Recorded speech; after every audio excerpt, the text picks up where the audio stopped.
Welcome to Chasing Epiphanies, where knowledge is power, and today we are reflecting on that knowledge. Recently, fellow booktuber and cool dude in general, PG I ain't fine to read at, decided to tag me for the most read author tag, originally created by Jeremy Fee. The name is pretty self-explanatory. We're going down my list of most read authors, let's say the top 15. And before we dive into this, don't forget to hit that like and subscribe.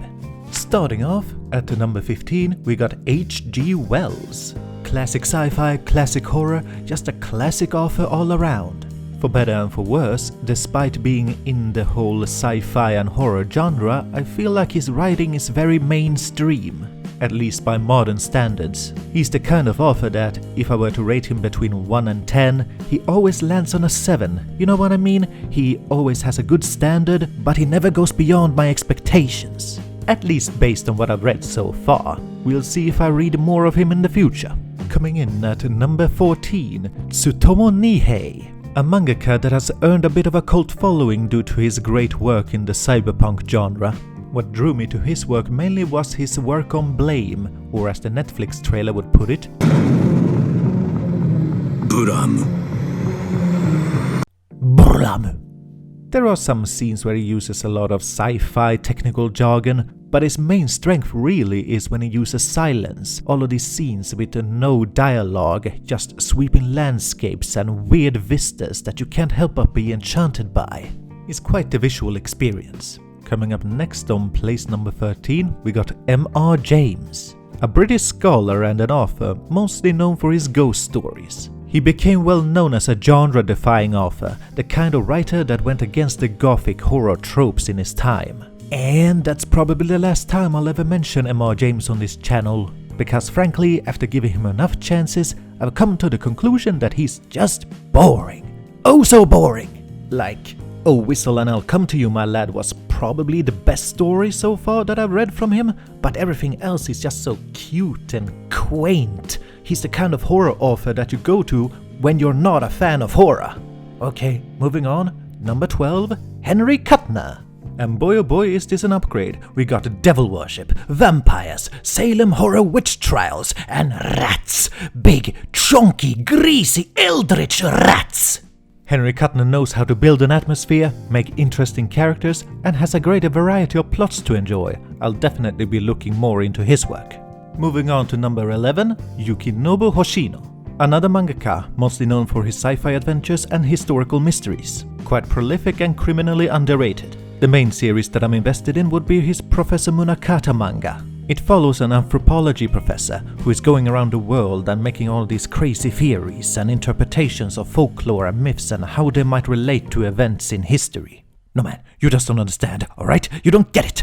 I've done the research. The 7 dwarfs are actually kobolds, and then they are actually the kokurikiri people from Japanese folklore, and that is why the legend of Yomi and Izanagi are actually just a reinterpretation of Snow White and the 7 dwarfs. I'm not crazy, you're crazy!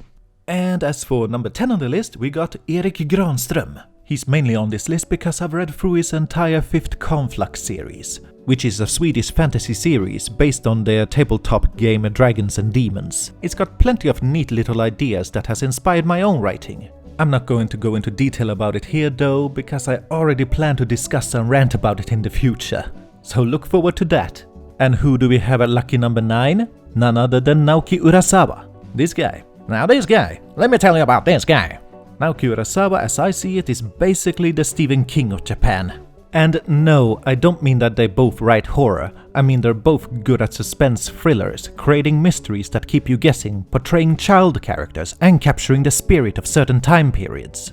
And as a cherry on top, they both share the same weakness, namely they are both really hit and miss with their endings. Next up on the list we've got number 8, Edgar Allan Poe. Is there anything I could say about him that hasn't been said before?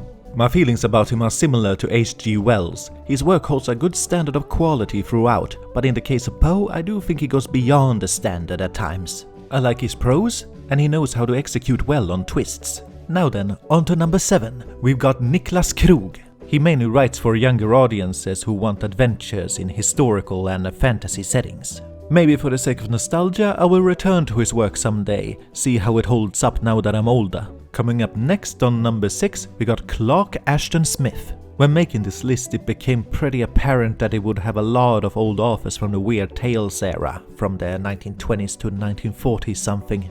Part of the reason why is because it's really easy to just marathon these short stories, especially since I can easily find audiobooks of their work on YouTube and just listen to them while at work.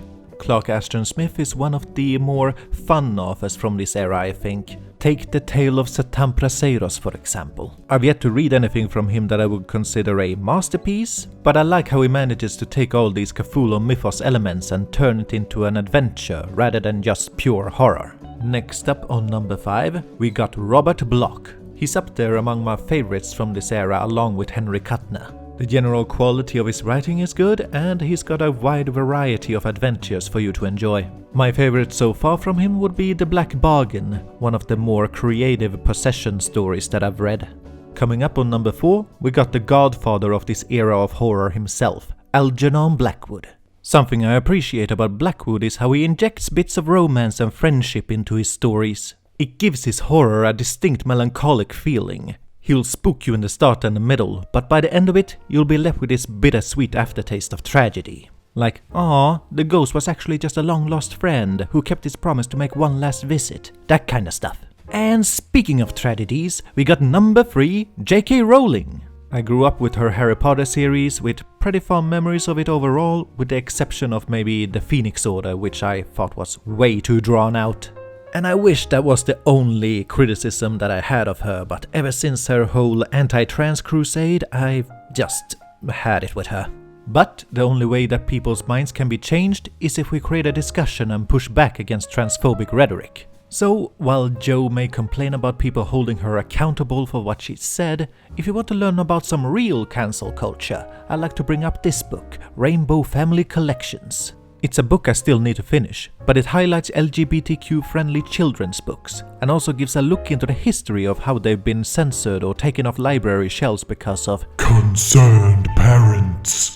Because apparently exposing kids to the mere existence of trans people is going to somehow corrupt them, quote-unquote. As a classic cis man myself, I can vouch for the fact that my sense of masculinity is so fragile and malleable that just seeing trans people in media gets me uncomfortable. I mean, what if being exposed to these ideas would turn me into a subby femboy and turn me away from my rightful path to be the dominant daddy I was born to be? Anyway, let's go on to number 2, the penultimate author, Robert E. Howard. You know, when you're watching an anime, you're really into the characters, the story, there's a big action scene and it's really cool, but then all of a sudden there's this panty shot out of nowhere and you're just like, oh my god, with this. Well, replace anime with books and replace panty shot with undertones of racism.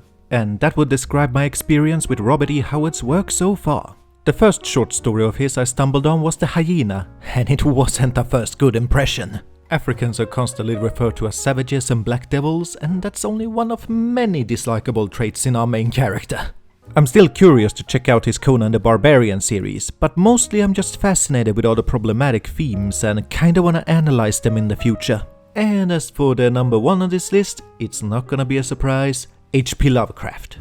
I've been fascinated with his monsters and tales since high school, and he was also instrumental in helping me fill up my vocabulary when learning English. Like tenebrous. Do people still use this word in their writing, or am I the only one? But yeah, another problematic author for the list. The fun thing about this tag though, is that if I read a lot of other authors in the years to come, I could in theory do this tag again and have a completely different lineup. And for more detailed thoughts on Lovecraft's work, you can check out my previous video about him. And now, time to put some people in the line of fire. I mean, tag some people. First of all, we got none other than Del Cecil Runo. What kind of reading habits do you have? Next, Sean the Magnificent Bastard himself from What Now? And then Casey from Lost in a Bookcase. You keep gushing over the inheritance cycle in particular, but I'm curious, how will your reading taste look like if we zoom out and look at what you read in general? And finally, let's sprinkle in some magic by tagging a pair of witches, Sakotumi and Lachette from Scarlet Moon Creations. I think that about does it for this video. If there's any author on this list you'd like to see me discuss more of, be sure to let me know in the comments. Oh, and always remember, intelligence is sexy, so be the sexy you. Read a book.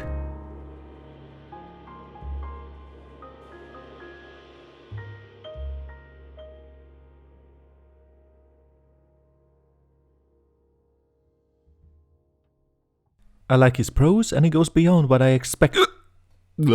He'll spook you in the start and the middle, but by the end of it,